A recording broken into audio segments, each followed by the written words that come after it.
presidente da República, Jair Bolsonaro, sancionou ontem, com 5 artigos vetados, a medida provisória 897 de 2019, conhecida como MP do Agro.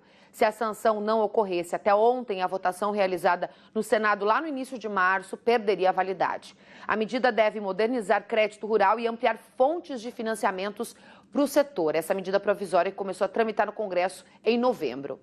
A gente vai ampliar o assunto com o nosso analista jurídico Ricardo Alfonsin, que fala agora ao vivo com a gente de Porto Alegre. Doutor Ricardo, boa noite para você. A ministra Tereza Cristina chegou a se referir várias vezes à MP do Agro como uma mini-reforma da agropecuária. E desde novembro essas medidas eram aguardadas ansiosamente pelo governo, pelo Ministério e pelo setor. Agora, na prática, o que realmente muda para o produtor rural? Boa noite, Sueli. Boa noite, amigos do Rural Notícias. Eu não quero ser aqui um estraga-prazer, já que estão chamando até que a MP do Agro abre um novo momento no crédito brasileiro, quer dizer que é um marco no crédito rural brasileiro. Eu tenho grandes dificuldades de enxergar dessa forma, porque os instrumentos que constam os principais instrumentos que constam da MP, que são o Fundo Garantidor Solidário, a maior parte das pessoas que analisam a MP entendem que ele não tem como funcionar, como já não funcionou no passado, quando houve uma tentativa do BNDES nesse sentido.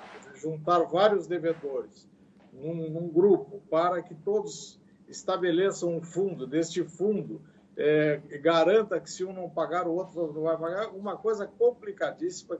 Quem tem experiência na área rural sabe que isso não vai funcionar, é uma questão, se for até para financiamentos novos, juntar 10 produtores, vamos dizer, de agricultura familiar, comprar uma colheitadeira, eu acho que até aí seria válido, mas para resolver dívidas do passado eu acho muito complicado. O Banco do Brasil não quer nem ver falar nisso aí.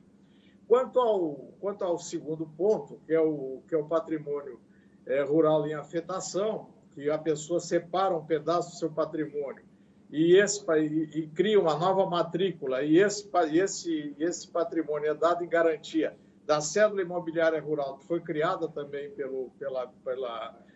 pela MP, e também para dar em garantia na CPR, que pode ser até em moeda estrangeira, é uma novidade que na teoria, ela pode dar muito certo. Mas eu vejo como houve um veto que excluiu o artigo que dava redução nos emolumentos cartoriais, que são muito caros, e que se torna uma operação, além de complexa, poucas pessoas têm patrimônio livre para fazer essa separação, e, além disso, o custo dessa operação ficou muito alto, porque foi vetado o artigo por um lobby, provavelmente, dos cartórios, que reduzia os emolumentos dos cartórios, permitindo uma operação barata de registro disso. Com isso, encarece muito essa operação de dar a garantia, e também que os produtores não têm, boa parte deles, a grande maioria, não tem patrimônio livre para fazer essa operação, incluído na CIR. Quanto à CPR em moeda estrangeira, ou a CPR, ela é a única que tem alguma chance de funcionar, porque ela cria uma nova situação, a CPR escritural, que facilita a situação. Sim. E aí vem o problema da captação de moeda estrangeira, que aí vem a regulamentação, que é complicada, porque as outras vezes que se fez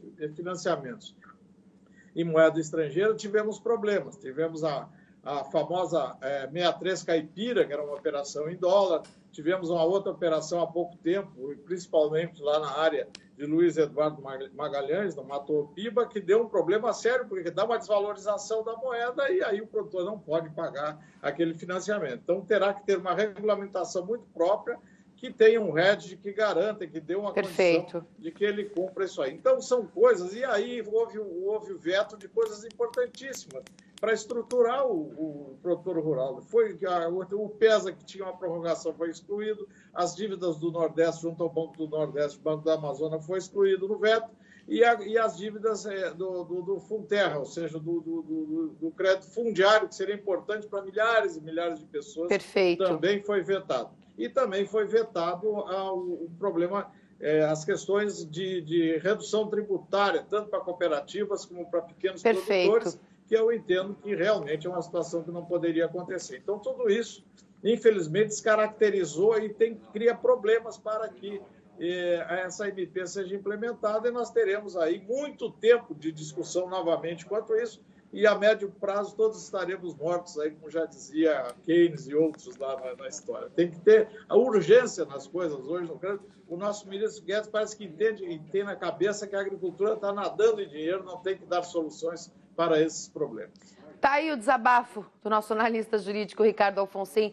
Boa noite. Boa noite. E o Fundo Rural nós vamos falar, então. Ao Fundo Rural a gente vai falar rapidamente, 10 segundinhos ele tem, 10 segundos. Larissa, foi bem prorrogado as parcelas de março e abril do Fundo Rural pela portaria 150 do Ministério da Economia, como também pela Procuradoria-Geral da Fazenda Pública, também foram permitidos mais 90 dias no refis que foi feito no Fundo Rural. Preste atenção nessas duas coisas que tem aí, que melhoram um pouquinho aí, aí na época de safra agora, dá um refresco aí para não pagar essa parcela de Fundo Rural e a parcela do refis que foi feita. É com você, Sueli. Obrigada, doutor Ricardo. Ótima noite para você. Obrigada por tanta informação. Pra você também. Boa noite.